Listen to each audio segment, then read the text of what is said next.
მოგესალმებით, ღმერთმა დაგლოცოთ. ჩვენი დღევანდელი საუბრის თემა იქნება სამართალი. მოგეხსენებათ, დღევანდელ საზოგადოებას განსაკუთრებულად აწუხებს ეს საკითხი. ყველა ეძებს სამართალს და ხშირ შემთხვევაში ადამიანი ვერ პოულობს ამ სამართალს. ჩვენ შევეცდებით განვიხილოთ ეს საკითხი, თუ რა შეკითხვები ებადება ადამიანს, როდესაც სამართალზე საუბრობ. როგორი იყო ეს პირველი ადამიანის სამართალი საერთოდ, როდესაც გაჩნდა ქვეყანაზე. როგორი იყო შემდეგში ცვლილებები, რამ გამოიწვია ეს ცვლილებები, როგორ სამართალთან გვაქვს საქმე დღეს და ბოლოს როგორ მიმართებაშია ქრისტიანული სამართალი თანამედროვე სამართალთან. როგორც მოგახსენეთ, პირველი კანონმდებლობა ჯერ კიდევ ედემში მიეცა ადამიანს.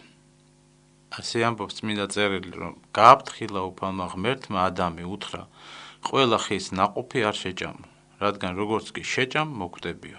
ადამის დაცემის შემდეგ, რაც უკვე ნიშნავდა კანონების ღვთაებრივი კანონის დარღვევას, კანონი ჩარჩოში მოიქცა.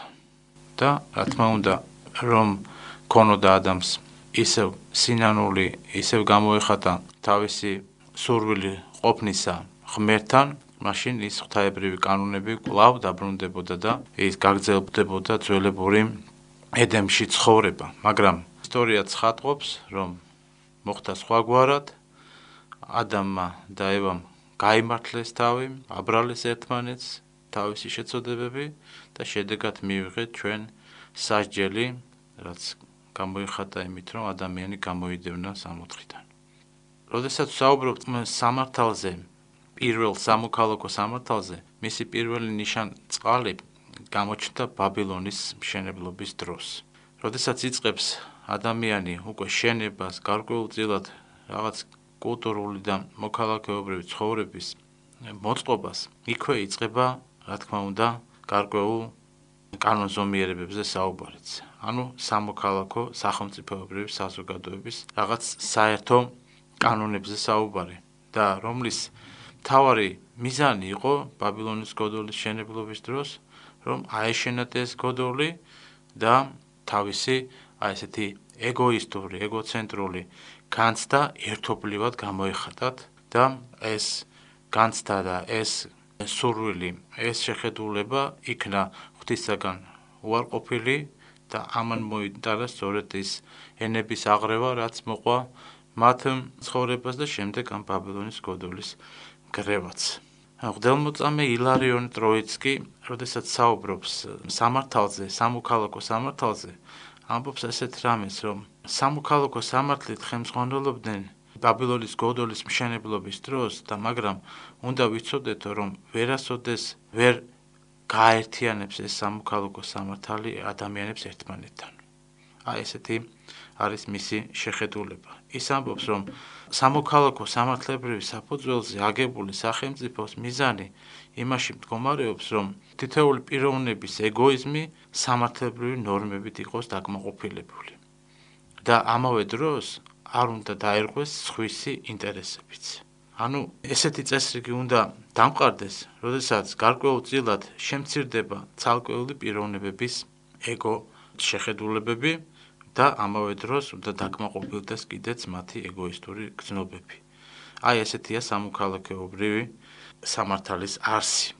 მაგრამ ამაში სწორედ მისი გადაუჭრელი დილემაც მდგომარეობს. ის თითქოს და ხელს უწყობს ამ ადამიანის ეგოიზმის გამოვლინებას და ამავე დროს ზღუდავს კიდეც ამ ეგოიზმს, ვინაიდან არ შეიძლება ყველასი ერთად, ესე იგი, სურვილის, ესეთი მავნე ვნებიანი სურვილის დაკმაყოფილება იყოს მისაღები ღვთისთვის.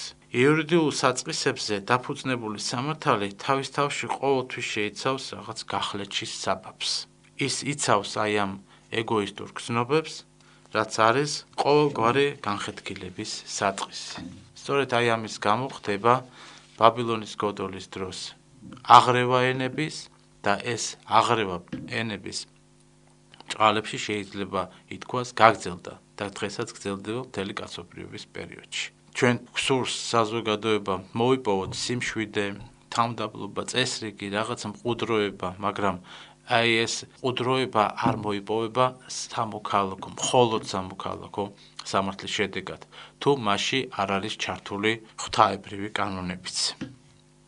როდესაც ვსაუბრობთ მაგალითად ძველი რომაული სახელმწიფოებრივი იურიდიული შეხედულებების შესახებ, იქ ხედავთ, რომ ასევე აიდეალებენ სამართალს, მაგრამ აი მაგალითად ულპიანე ესეთი ფილოსოფოსი წერდა, რომ სამართლიანობა არისო მისწრაფება სამართალის განხორციელებისაკენო და რომ თითოეულ ადამიანს აქვს თავისი უფლებები მინიჭებული, რომელიც უნდა იქნეს აუცილებლად დაცულიო. მაგრამ ისტორია სულ სხვაგვარად წარმოაჩენს იმ პერიოდის სამართალს. ჩვენ ვხედავთ, რომ რომის სამართალის მიხედვით ყოველი ადამიანი არის ან თავისუფალი, ან მონა. და აი ამ სამართლებრივ ნორმებს ის საზოგადოება ვერ გაექცა. სასამართლოს დროს უნდა დაემტკიცებინათ კონკრეტული პირი, ყოფილი მონა იყო თუ არსებითად თავისუფალი. ამის არაერთი ისტორიული მაგალითი არსებობს და ამდენად, როდესაც ვსაუბრობს რომი თავის იდეალურ სამართალზე, უნდა გვახსოვდეს, რომ მის იდეალურობას ძალიან ბევრი რამ აკლია. იმიტომ რომ არ შეიძლება იყოს ადამიანი სამართლებრივი ნორმებით მონა. ამისი პრეცედენტის დაშვებაც კი უკვე ნიშნავს, რომ ეს სამართალი არ არის სამართლიანი. ხალხის ისტორიის და ჩვეულებების შესწავლისას ჩვენ უნდა ხელმძღვანელობდეთ ყოველთვის ღვთაებრივი კანონებით. სამოქალაქო სამართალს შორის ნელ-ნელა სულ უფრო და უფრო შეინიშნებოდა ურთიერთდაპირისპირება. სულ უფრო და უფრო მცირდებოდა ღვთაებრივი ნორმების გათვალისწინება ამ სამოქალაქო კანონებში და გაბატონებული იქნა ხშირ შემთხვევაში იმ კლასის ინტერესები, რომლებიც ბატონობდნენ ამა თუ იმ ისტორიულ პერიოდში. ვიდრე ამ საკითხის განხილვას შეუდგებოდა ჩვენ, მანამდე ვთქვათ, რომ გარკვეული პერიოდის განმავლობაში პირველ საუკუნე, მესამე საუკუნედან დაწყებული შეინიშნებოდა ესეთი სწორი ტენდენცია, რასაც ქვია საღვთო კანონებით ხელმძღვანელობა და აი ამით ხელმძღვანელობდა არა მარტო ეკლესიის ხელმძღვანელები, არამედ თავად მეფეებიც კი. ვხედავთ ჩვენ ამის საოცარ მაგალითებს საეკლესიო, მსოფლიო საეკლესიო კრებების შემთხვევაში. აი მაგალითისთვის ავიღოთ კონსტანტინე დიდმა გადაწყვიტა არიოზელების წინააღმდეგ იმ შფოთის დასამშვიდებლად მოეწვია საეკლესიო კრება, რის შედეგადაც იქნა სიმშვიდე მოპოვებული მთლიანად იმპერიაში, როდესაც გადაწყდა სამართლიანად ეს საკითხი. ჩვენ ამ საოცარ ნიმუშებს ხედავთ საქართველოშიც, როდესაც მეფეები ცდილობდნენ გარკვეულწილად რაღაცნაირად ყოფილიყვნენ საფუძვლიანად კანონზე, ჯულის კანონზე დაყნობით ეხემძღვანელად სამართლებრივი გადაწყვეტილებების დროს. აი მაგალითად ესეთი ისტორიული მომენტი, როდესაც ბაგრატ მეოთხემ სამართლებრივი დავის დროს, რომელიც ეხებოდა ორ მონასტრს, მიჩნაძორისა და ოპიზის მონასტრებს და მათში დავა იყო მიწების თაობაზე, სწორედ ბაგრატ მეოთხემ სამართლიანად ჯულის კანონზე დაყრდნობით გადაწყვიტა ეს საკითხი და გაიმართა ეს სასამართლო ხსნომა და ამ ხსნომაზე იქნა მიღებული გადაწყვეტილება, რომ სადავო მიწები მიჩნაძორის მონასტერს დაემტკიცა, ხოლო ოპიზას საკუთარი მამულებიდან შესწირა მიწა-წყალი. ანუ აქ ხედავთ ჩვენ საოცარ ქრისტიანულ მიდგომას თავად მეფისა, როდესაც არც ერთი მხარე და არც მეორე მხარე არ იქნა დაჩაგრული, სამართლიანობა ადგა იურიდიულად ის მიწები ეკუთვნოდა მიჩნაძორის მონასტერს, გადაეცა კიდეც, ხოლო რათა ოპიზა არ დაჩაგრულიყო, მან თვითონ გადასცა თავისი მიწა-წყალი. ეს არის შესანიშნავი ნიმუში სამართლებრივი მოქმედებებისა, რომელიც შეინიშნა ბაგრატ მეოთხის მოღვაწეობის პერიოდში. ჩვენთვის ძალიან მნიშვნელოვანია, რა თქმა უნდა, დავით მეფე აღმაშენებლის უდიდესი გადაწყვეტილება, რომელიც მან მიიღო, ეს რუის-უბნისის კრების მოწვევა, მაგრამ თავდაპირველად ალბათ უნდა ითქვას ისიც, რომ ჯერ დავით მეფემ ათარგმნინა დიდი ჯულის კანონი და ის განავრცო თავის სახელმწიფოში და რითიც დაადასტურა ის, რომ მას სურს, რომ მისი ხელმძღვანელობის ქვეშ სახელმწიფო ცხოვრობდეს სწორედ ჯულის კანონის თანახმად და სწორედ აი ამის შემდგომ ის მოიწვევს რუის-ურბნისის საეკლესიო კრებას. უნდა ითქვას ისიც, რომ ქართული საეკლესიო სამართალი, როგორც შინაარსობრივად, ისე მოქმედების ასპარეზითაც, მხოლოდ საეკლესიო წესგანგების მოწესრიგებას არ ითვალისწინებდა. ის მნიშვნელოვნად გავლენას ახდენდა სისხლისა და სამოქალაქო სამართალზეც და როდესაც რუის-ურბნისის საეკლესიო კრების განხილვა დაიწყეს, პირველ რიგში, რა თქმა უნდა, ეს საკითხები, რა თქმა უნდა, არ ეხებოდა დოგმატურ სფეროს, ვინაიდან დოგმატურად ყველაფერი საქართველოში წესრიგში იყო, მაგრამ ეხებოდა იმ კანონებს, რომლებიც აწესრიგებდა შიდა საეკლესიო წესგანგებას და მოგეხსენებათ განიკვეთა ის უღვირსი სამღვდელოებაც, რომელსაც ეკუთვნოდა განკვეთა, ასევე ეს კანონები ეხებოდა იმ სახელმწიფო მართვა-გამგეობის საქმეებსაც, რომლებიც დაკავშირებული იყო, ასე ვთქვათ, ეკლესიისა და სახელმწიფოს ურთიერთობაზე.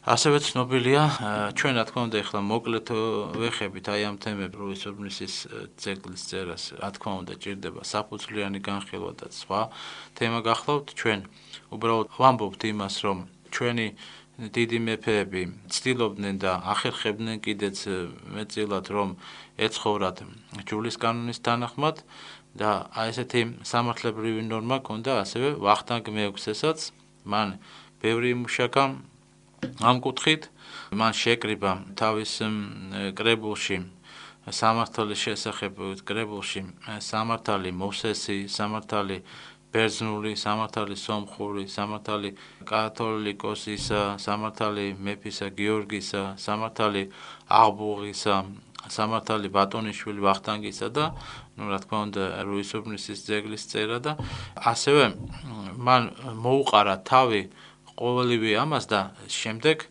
ეს ცდილობდა სწორედ აი ამ სამართლებრივი ნორმების შესაბამისად გამოეტანა სწორი დადგენილებები თავისი მეფობის დროს. მე-19 საუკუნეში წმინდა ილია მართალ დაინტერესდა აი ამ თემით და არა მარტო დაინტერესდა, არამედ პირდაპირ გაილაშქრა კიდეც აი იმ დიდი ბოროტების წინააღმდეგ, რასაც ერქვა კლასობრივი ჩაგვრა დაბალი ფენებისა, ეს გაბატონებული სულისკვეთება ბატონყმობისა, რომელიც იქნა დამახინჯებული იმ პატრონყმობით, რომელიც იყო აღწერილი შესანიშნავად ვეფხვის ტყავოსანში, ჩვენ ვხედავთ, რომ იმ სულისკვეთებას, რომელიც იყო პირველ ყოვლისა სიყვარულზე დაფუძნებული, იქნა უგულებელყოფილი და ეს პატივისცემა დავიწყებული, ხოლო ბატონყმობის მხრიდან ძალადობასა და უსამართლობას ჰქონდა საქმე და ამიტომ ეს ურთიერთობა იქნა სერიოზულად მხილებული წმინდა მართალ ილიას მიერ თავის ცვლილებებში. ჩვენ შეგვიძლია მოვიყვანოთ რამოდენიმე მაგალითი პოემა აჩთილიდან და კაკო ყაჩაღიდან, ასევე მოთხრობებიდან, გლახის ნაამბობი, კაცი ადამიანიდან, ჩვენ ვხედავთ, რომ იქ პირდაპირ ილაშქრებს ილია მართალი აი ამ უსამართლობის წინააღმდეგ, აი ამ ბიუროკრატიული მანქანის წინააღმდეგ, რომელიც მუშაობდა საქართველოში და რომელიც ჩაგრავდა დაბალ ფენას, რაც ყოველად მიუღებელი იყო ჩვენი საზოგადოებისათვის. მართალია, გარკვეული პერიოდის შემდეგ უკვე ბატონყმობა იქნა აღმოფხრილი ჯერ თავიდან თავდაპირველად დასავლეთ საქართველოში, შემდეგ აღმოსავლეთ საქართველოში, მაგრამ თავარი ის გახლავთ, რომ ადამიანმა თავისი ცოდვებით შეურაცხყო ეს ღვთისხატება, თავისი გონება, თავისი აზრები, სურვილები, ნება და დაცემული ადამიანის, ესე იგი, ცნობიერებასკენ მიიდრიკა. ადამიანს ყოველთვის, რა თქმა უნდა, არ შეუძლია განსაჯოს ობიექტურად, მართებულად, სამართლიანად და არ შეუძლია, რა თქმა უნდა, დაადგინოს უცდომელი კანონებიც. აი ესეთი სულისკვეთება იყო გაჟღერებული ჩვენი ეკლესიის ისტორიის და გნებავთ საქართველოს ისტორიის პერიოდში, მუდმივად იგრძნობოდა ეს პროტესტი შინაგანი სამართლიანობის ძიებისა, განსაკუთრებულად ეს კარგად გამოაჩინა ილია ჭავჭავაძეს თხზულებებმა, მაგრამ საკითხი მაინც დარჩა გადაუწყვეტელი, საკითხი მაინც დარჩა ამოუწურავი, ვინაიდან ეს სამართლებრივი ნორმა ითხოვდა თავის ჩარჩოებში მოქცევას, ხოლო იმისი სამართლებრივი ნორმების ჩარჩოებში მოქცევა ითვალისწინებდა მხოლოდ და მხოლოდ რჯულის კანონით ეს გათვალისწინებას და მხოლოდ მასზე დაყრდნობას, რასაც ვერ ხედავ ჩვენ ხშირ შემთხვევაში, ან ნაწილობრივ ხედავთ ამა თუ იმ სამართლებრივ ეპოქებში და როდესაც მაგალითად ადამიანური კანონები არანაწილობრივ, არამედ სრულიად უგულებელყოფდნენ ამ ღვთაებრივ კანონებს, მაშინ რა თქმა უნდა ესეთი კანონები ჩვენთვის უკანონობა გახდებოდა და ხდება, ვინაიდან აი თუ მაგალითად მრუშობა ძველაღთქმის რჯულის მიხედვით პირდაპირ ჩაქოლვით ისჯებოდა, ხოლო დიდი რჯულის კანონის მიხედვით ახალ აღთქმაში უკვე ზიარებით 10-15 წლით განაყენებდა ადამიანს. დღევანდელი საზოგადოება მაგალითად აი ამ ცოდვას საერთოდ არ მიიჩნევს კანონის დარღვევად.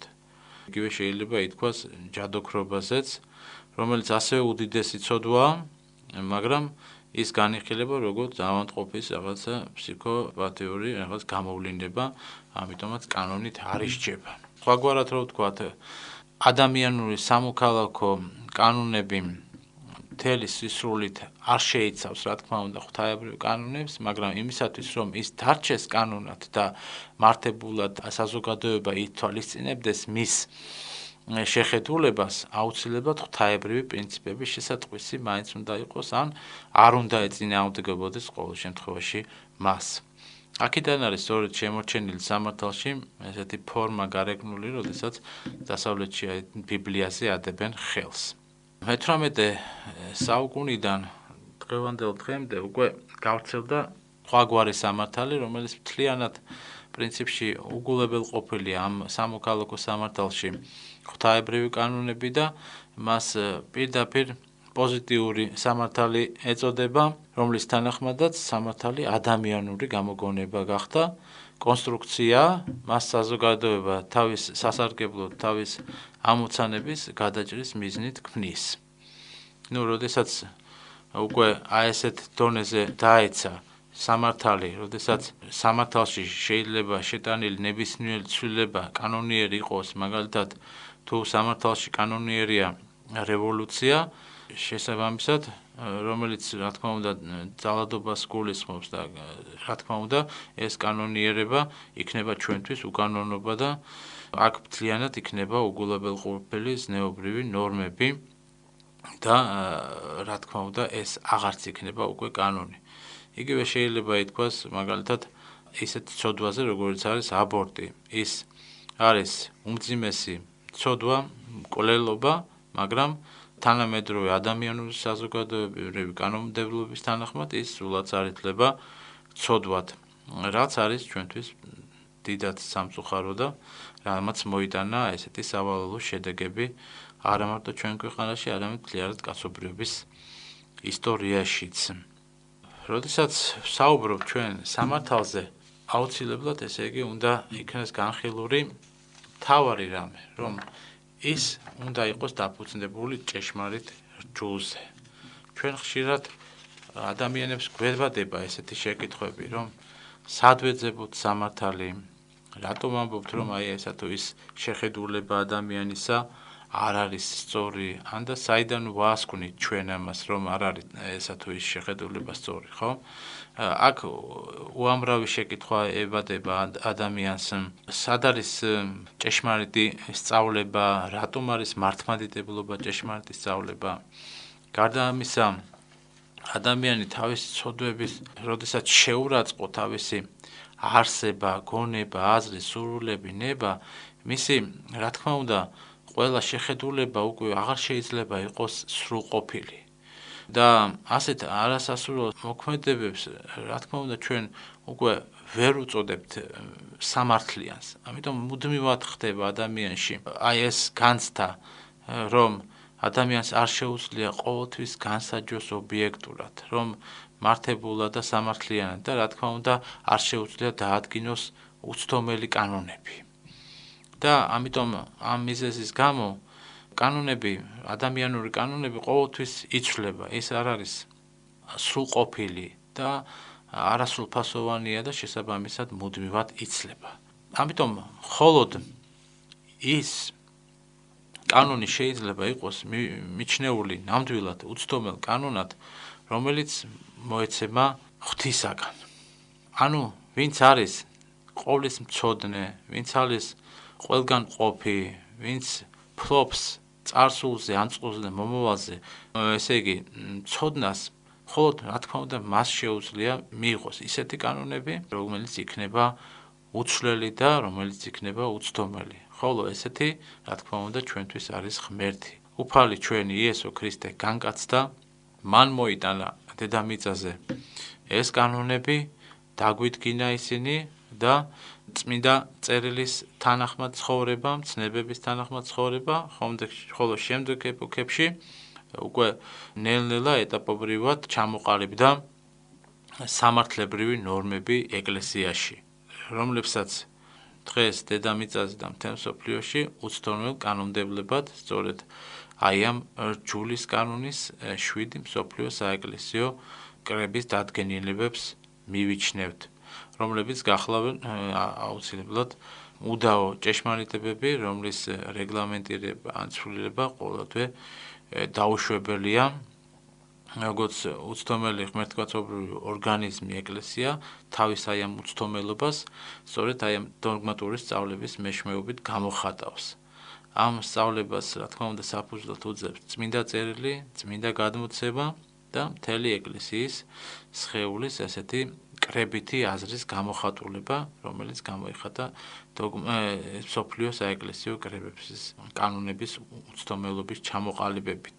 ამიტომ ჩვენ ვამბობთ, რომ მართლმადიდებელი ეკლესიის დოგმატი არ არის ზოგადი სწავლება, არამედ უდაო და უცდომელი ესეთი ეკლესიის ჭეშმარიტება, რომელიც სწორედ სულიწმინდის შთაგონებით და მეშვეობით იქნა გადმოცემული და დამტკიცებული დედამიწაზე. ამიტომ ჩვენ არ გვაქვს არანაირი უფლება იმისა, რომ დოგმატები მაგალითად პირველ ხარისხოვნად ან მეორე ხარისხოვნად ან მნიშვნელოვან ან უნიშნელო ტექსტებად დავყოთ და მივიჩნიოთ. ეს იქნება აბსოლუტურად მიუღებელი და ყოველგვარად შეეწინააღმდეგება ჩვენს მართლმადიდებლურ სწავლებას. წმინდა კანონები საუბრობენ ეკლესიურ წესგანგებებზეც, ანუ უბრალოდ წესრიგზეც, ამით ამოწმობენ იმ უდაო ჭეშმარიტებას, რომ წესრიგი, ღვთაებრივი წესრიგი განუყოფელია კანონისაგან, რომ ის ღვთისსათნო საქმეა. შეიძლება ითქვას ესეც, რომ იქნება ეკლესიის კანონები არის ზოგიერთი მაგალითად მიიჩნევს, რომ ტვირთია თითქოს და ეკლესიის კანონები ზოგიერთებისთვის, მაგრამ სინამდვილეში ხდება პირიქით, რაც უფრო ადამიანი უღმავდება ღვთაებრივ კანონებს, მით უფრო იშლება მისი თავისუფლდება, მისი შინაგანი სამყარო. წმინდა კანონები ეხმარება ადამიანს დაცემული ბუნების აღდგენაში, ასევე ღმერთთან ურთიერთობის აღდგენაში, მოყვასთან ურთიერთობის აღდგენაში და ეს ეკლესიის კანონები გახლავთ გამოხატულება იმისა, რომ სასუფეველი ღვთისა ადამიანების შორის არის, რომ ერთადერთი რაც მას სჭირდება ადამიანს თავისუფალი სწორი არჩევანი გამოიყენოს სწორად და ამით მოიპოვოს სასუფეველი ღვთისა.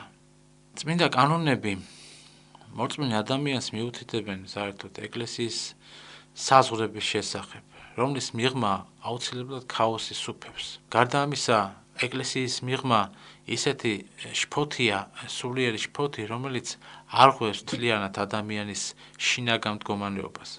ამიტომ, როდესაც ადამიანები ემორჩილება ღვთაებრივ კანონებს, ხო, საღვთო-სჯულით ცხოვრობს, მაშინ ადამიანი ხდება თავისუფალი თავის გამოხატულებაში და ის არის ამით ბედნიერი. წმინდა კირილე ალექსანდრიელი ასეთ რამეს წერს, რომ როდესაც ჩვენი საქმეები სწორად კანონიკური კეთილსინდისერისამის წარიმართება, ჩვენში შფოთის არავითარი მიზეზი აღარ წარმოიშვებაო.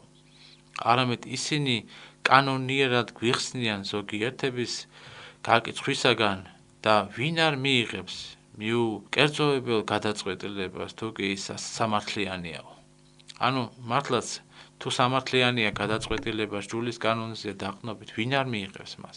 ვინც მას არ მიიღებს, შესაბამისად მას არ სურს ცნებები ცხოვრება, შესაბამისად მას არ სურს ეკლესიური ცხოვრების შეშმარიტებაში ყოფნა და რაც იწვევს ეკლესიიდან მის ავტომატიურად განდევნას. ამრიგად თუ ადამიანური, პოზიტიური სამართალი წარმოჩენილია როგორც ადამიანის ბუნების საწინააღმდეგო ან თუ გნებავთ შეზღუდული ფენომენით მაინც, თუ ამბობთ რომ ადამიანური კანონი იძულებითი შეიძლება იყოს, ამას ვერ ვიტყვით ნამდვილად ჯულის კანონზე, ეკლესიის კანონებზე, იმიტომ რომ ჭეშმარიტი თავისუფალი სამართალი არის ის, რაც ადამიანთა ურთიერთობის ყველა შემთხვევაში მართებულია. როდესაც ჩვენ საქმეებს სწორედ კანონიკური წეს-ჩვეულებისამებრ წარმართავთ. აი ეს არის ყველაზე მნიშვნელოვანი ჩვენი სულიერი ცხოვრებისათვის და ჭეშმარიტი თავისუფლების მოპოვებისათვის. ესე იგი, როდესაც ვსაუბრობთ უცდომელ კანონმდებელზე, უნდა გვახსოვდეს, რომ ეკლესია თავის უცდომელობას სწორედ მსოფლიო საეკლესიო კრებების მეშვეობით გამოხატავს. და იმ ადგილობრივი ასევე საეკლესიო კრებების მეშვეობით, რომლებიცაც მიენიჭათ მსოფლიო მნიშვნელობა მე-6 და მე-7 მსოფლიო კრებების მიერ. მართლმადიდებელი ეკლესია სიტყვითაც საქმითაც აღიარებს მსოფლიო კრებების უცდომელობას, რაც დადასტურებულია კიდეც წმინდა წერილითა და წმინდა გადმოცემით. პირველ საუკუნეებში ჩვენი წმინდა ეკლესია ხელმძღვანელობდა და კრებითი ესეთი შემართებით და ყოველივე ეს სწორედ აი ესეთი კრებითობის გზით ყველა საკითხს დოგმატურს თუ ადმინისტრაციულს სწორედ კრებით გადაწყვეტდა ხოლმე. ამრიგად ჩვენ ვასქმნით იმას, რომ უცდომელი კანონმდებელი და მასწავლებელი და მსაჯული არის მხოლოდ დედა ეკლესია. მისი სწავლება, მისი უცდომელი სწავლება, რომელიც დამტკიცებულია სოფლიო საეკლესიო კრებებზე და რომლის შეცვლა და განახლების უფლება არავის ეძლევა. როდესაც ვსაუბრობთ აი ამ უცდომელობაზე, უნდა გვახსოვდეს, რომ ეკლესიას გააჩნია თავისი უცდომელი კრიტერიუმებიც. ეს გახლავთ წმინდა წერილი, ასევე ძველი და ახალი აღთქმის წიგნები, კანონიერი წიგნები, ასევე მსოფლიო საეკლესიო კრებები და წმინდა გადმოცემა, რომლებიც, ესე იგი, წმინდა მამებმა დაგვიმტკიცეს და გადმოგვცეს. დასკვნის სახით შეიძლება ვთქვათ ასეთი რამე, რომ მართლმადიდებელი სარწმუნოების სულის მაცხოვნებელი მოძღვრება დადასტურებულია საღვთო გამოცხადებით. საღვთო გამოცხადება კაცობრიობას გადაეცა წმინდა წერილის და მოციქულებრივი და წმინდა გადმოცემის მეოხებით. რაც სწორედ გაიაზრა და განიმარტა მსოფლიო მართლმადიდებელი ეკლესიის უცდომელი კრებითი ცნობიერების მიერ. ასე რომ აი ამ სწავლების ეჭვის ქვეშ დაყენების უფლება არავის არ აქვს. ჩვენ უნდა გვახსოვდეს, რომ დოგმატებს აქვს ღვთაებრივი მნიშვნელობა ჩვენთვის და ჩვენი სარწმუნოების კანონმდებლობა, მაგალითად ტრულის კრების პირველი კანონის შესაბამისად რომ თქვათ, ვინც კი პირველ ქმნილ კეთილმსახურების ჯულს არ შეიტყობს და არ შეუდგება, იქადაგებს და ხელს მოყობს მის შებრუნებას და უკუღმა შემოტრიალებას, შეჩვენებულ იყოს. აი ესეთია მკაცრია ჯულის კანონი, მაგრამ აი ამ სიმკაცრეში დევს სიყვარული, აი ამ სიმკაცრეში ვხედავ ჩვენ სრულყოფილებას და ადამიანის თავისუფლებას. ორიოდეს სიტყვით შეგვიძლია ვისაუბროთ იმ სამართლებრივ ნორმებზეც, რომლებიც განვითარდა ეკლესიის მიღმა რომაულ კათოლიკურ სამყაროში, პროტესტანტულ სამყაროში შემდგომ. რას ხედავთ იქ? საინტერესო ცვლილებები შეინიშნება მართლმადიდებელი, ესე იგი, ეკლესიიდან განხეთქილების შემდეგ. ჩვენ ხედავთ, რომ და ვიცით, ვადასტურებთ იმ უდავო ჭეშმარიტებას, რომ პირველი მსოფლიო საეკლესიო კრებაზე ნიკეაში იქნა დადგენილი, რომ უცოდველი და უცდომელი არის მხოლოდ ღმერთი. ასევე მეოთხე მსოფლიო კრებამ ქალკიდონში დაადასტურა ეს ჭეშმარიტება. ასევე კონსტანტინოპოლის კრებამ განაცხადა, რომ აღმოსავლეთის მართლმადიდებელი კათოლიკის ამოციქულო ეკლესია არ აღიარებს სხვას დედამიწაზე უცოდველად განკაცებულ ძე და სიტყვა ღმერთის გარდა, მაგრამ აი ამ კანონების უხეში დარღვევის მაგალითს ვხედავთ ჩვენ რომაულ კათოლიციზმის სამართალში, კანონმდებლობაში, როდესაც მათ პაპი გამოაცხადეს ჯერ პაპის პრიმატი და შემდეგ გამოაცხადეს ის უცდომელად, რაც ნიშნავს სრულ უგულებელყოფას იმ რჯულის კანონისა და ფასეულობებისა, რომელსაც ატარებს დედა ეკლესია იმ კრებითი შეხედულებებისა და რა თქმა უნდა გახლავთ უდიდესი კრეხელობას და უდიდესი ცოდვაც, რაც მთლიანად არღვევს სამართლებრივ ნორმებს და ადამიანს აძლევს იმ უფლებამოსილებას, რაც ეკუთვნის მხოლოდ ერთადერთ ღმერთს. ასევე შემდეგ ჩვენ ვხედავთ კათოლიკურ სამყაროში უამრავ ცვლილებების შემოტანის სურვილებს, ფაქტებს და ვატიკანის კრებაზე, პირველ და მეორე კრებებზე, რომლებიცაც სამართლიანად ეწოდება რეფორმატორული კრებები, მთლიანად იქნა შეცვლილი რჯულის კანონი და ფაქტობრივად გაამსოფლიურებული და როგორც გაეკუმენისტური იქნა მთლიანად მათი სწავლება. აი მაგალითად ასეთ რამეს ვკითხულობთ ვატიკანის მეორე კრებაზე, რომ არაქრისტიანულ რელიგიებთან ეკლესიის დამოკიდებულების შესახებ დეკლარაციაში ჩვენ ვამბობთო, ამბობენ ისინი, მსოფლიო ეკლესიისადმი კათოლიკურ ერთიანობას სხვადასხვანაირად წინასწარ განეკუთვნებიან ღვთის მადლით ხსნისათვის მოწოდებულნი. ყველა ქრისტიანი და ისიცო, ვისაც სხვადასხვა გზით ჯერ არ მიუღია სახარება. იუდეველები, მაჰმადიანები და სხვები, რომლებიც ცნობენ შემოქმედს, ისინიც, რომლებიც ჯერ მხოლოდ ეძებენ ღმერთს, ღვთის განგება ყველას მოიცავსო.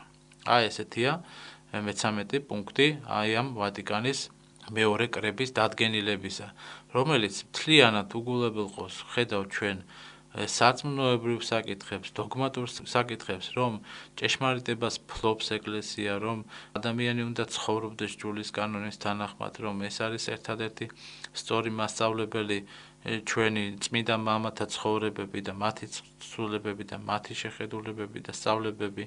ამას მთლიანად უგულებელყოფს ლათინო პაპიზმის სამართალი და აყენებს პირდაპირ ადამიანურ სამართალს უპირატესად, რამაც მოიტანა აი ესეთი სიმახინჯეები, რასაც შემდეგში კიდევ უფრო განვითარებას ვველით ჩვენ.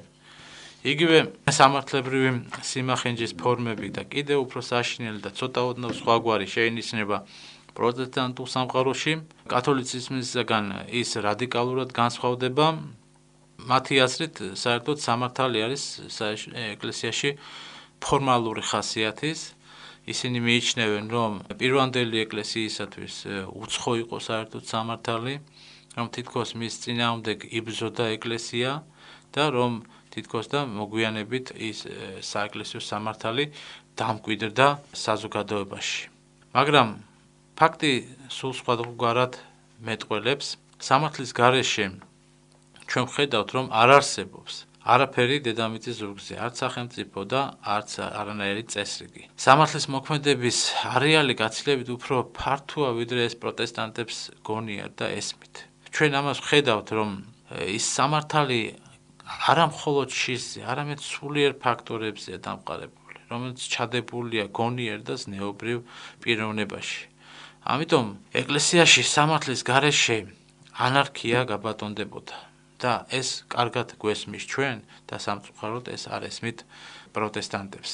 და რის შედეგადაც ვხედავთ ჩვენ შემდეგ პროტესტანტები იწყებენ მთლიანად გადმოცემის კრიტიკას, ისინი მთლიანად აბათილებენ ყოველგვარ დოგმატურ სწავლებას, რომელიც იყო დამკვიდრებული ეკლესიაში, მათ თავისი პროტესტი, რომელიც გამოხატეს კათოლიციზმის მიმართ, შემდეგ გადაეზარდათ კიდევ უფრო დიდ პროტესტში და კიდევ უფრო უარესი რამ დაემართათ, რასაც ქვია მთლიანად უგულებელყოფა სამართლებრივი ნორმებისა, რაც ითვლებოდა უხეში დარღვევად და რამაც კიდევ უფრო დააშორა ღმერთს პროტესტანტული სამყარო, კიდევ უფრო უამრავი განხეთქილება მოხდა მათ შორის და დღესაც შეიძლება ითქვას, რომ ყოველი პროტესტანტი თეოფანი დაყუდებულის თქმის არ იყოს ცალკე რელიგიის წარმომადგენელი გახლავთ, იმიტომ რომ ყველა ადამიანს იქ ეძლევა უფლება თვითნებურად, როგორც მას ესე სურს, ისე განმარტოს წმინდა წერილი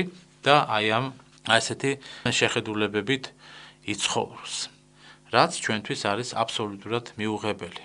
ჩვენ კი მართლმადიდებელი ეკლესიის წევრები ვამბობთ, რომ საეკლესიო იერარქია იყო ყოველთვის სამართლის გარანტი ეკლესიაში. პროტესტანტები, რა თქმა უნდა, ეწინააღმდეგებიან ამ შეხედულებას და ისინი ამბობენ ასეთ რამეს, რომ ეკლესია იყო ქარიზმატული ნიჭით ცხებული და მოციქულები, წინასწარმეტყველები და მასწავლებლები ითვლებოდნენ სწორედ ასეთი ქარიზმატული ნიჭების მატარებელ ადამიანებად. ხოლო ეპისკოპოსები, პრესვიტერები, ხუცესები, დიაკვნები და ითვლებოდნენ ნაკლები ქარიზმატიის მატარებელ მეორე ფორმაციის შემადგენელ ნაწილად. ანუ ისინი ეკლესიაში თითქოს მაშინ გაჩნდენო, როდესაც მორწმუნეთა რაოდენობა იმატა. პირველი ფორმაციის ქარიზმატიკოსები იყვნენ ნამდვილად ეკლესიის მასწავლებლებიო, ხოლო შემდეგ ეპისკოპოსები, პრესვიტერები და დიაკვნები ეს არისო ნამატიო ეკლესიაშიო, რომელიც გაჩნდა უფრო მოგვიანებითო და რომელმაც სძლიაო, აი ესე წერენ პირდაპირ, სძლიაო პირველ ფორმაციას, ანუ იმ ქარიზმატულ ნიჭებს, რომელიც ჰქონდათო მოციქულებს, წინასწარმეტყველებს და მასწავლებლებსო. რამდენად შეესაბამება ეს წმინდა წერილის სწავლებას, ჩვენ შეგვიძლია დავინახოთ ეს პირველივე საეკლესიო კრებაზე, რომელიც იერუსალიმში მოციქულების მიერ იქნა მოწვეული და შედგა, რომელსაც ხელმძღვანელობდა იაკობ მოციქული და რომელიც იქნა ასევე შემდეგ ვიცით დადგენილი ეპისკოპოსად იერუსალიმში.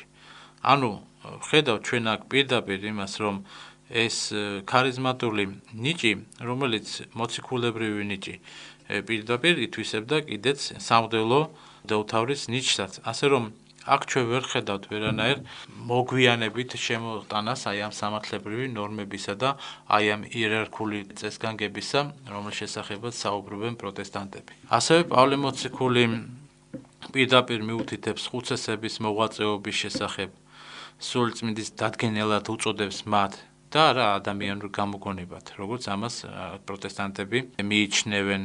და შეგვიძლია ციტატაც კი მოვიყვანოთ. ეკძალენით უკვე თავთა თქვენთა და ყოველსავე სამსულსა, რომელსა ეგეთ თქვენ სულმან წმინდამან დაგადგინა მოღვაწე და წყსად ეკლესიისა უფლისა ღვთისასა. პეტრე მოციქული ხუცესების დალოცვისას თანახუცესებს უწოდებს მათ.